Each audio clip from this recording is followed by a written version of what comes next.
India's economy is in danger. क्या रूपी सच में गिर रहा है? सोचिए, अगर आज आपके पास 100 रुपए हैं और कुछ सालों बाद उसी 100 रुपए से कम चीजें खरीदी जा सकें तो क्या होगा?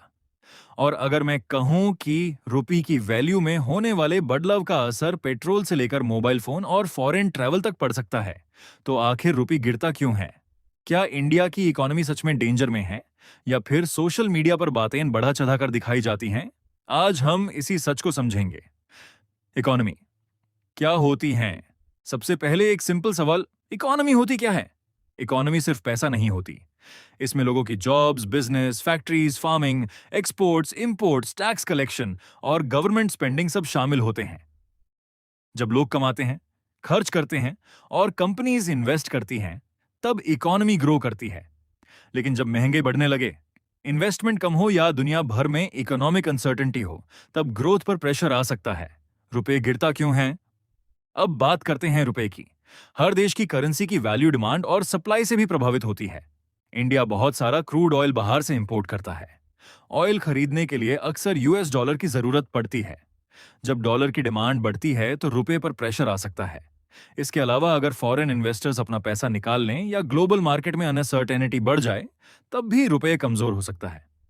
लेकिन याद रखिए, रुपी का वीक होना और इकोनॉमी का कोलैप्स होना एक ही बात नहीं है।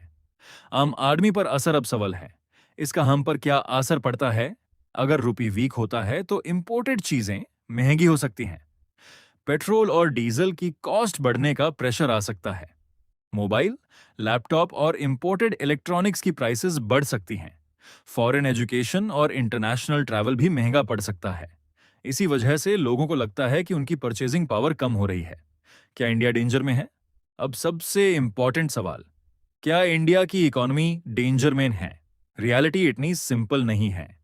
इंडिया दुनिया की सबसे बड़ी इकोनॉमीज में से एक है और पिछले कुछ सालों में इंफ्रास्ट्रक्चर, डिजिटल पेमेंट्स, स्टार्टअप्स और मैन्युफैक्चरिंग जैसे सेक्टर्स में काफी ग्रोथ देखी गई है। हाँ, चैलेंजेस भी हैं। Inflation, unemployment, global economic slowdown, oil prices. लेकिन इन चैलेंजेस के साथ ग्रोथ के अपॉर्चुनिटीज भी मौजूद हैं। फ्यूचर क्या हो सकता है? एक्सपर्ट्स का मानना है कि लॉन्ग टर्म में इंडिया की इकोनॉमी में ग्रोथ की संभावनाएं बनी हुई हैं। रुपए का भी स्ट्रांग होता है, कभी वीक। ये global markets, trade, oil prices और इन्वेस्टमेंट जैसे कई फैक्टर्स पर डिपेंड करता है। इसलिए किसी एक वायरल हेडलाइन को देखकर कंक्लूजन निकालना सही नहीं होता। इकोनॉमी को समझने के लिए हमेशा पूरी पिक्चर देखनी चाहिए। एंडिंग तो दोस्तों, आज हमने समझा कि रुपी क्यों गिर सकता है, इसका आम लोगों पर क्या असर होता है और क्यों सिर्फ रुपी की मूवमेंट से इकोनॉमी का फ्यूचर डिसाइड नहीं होता।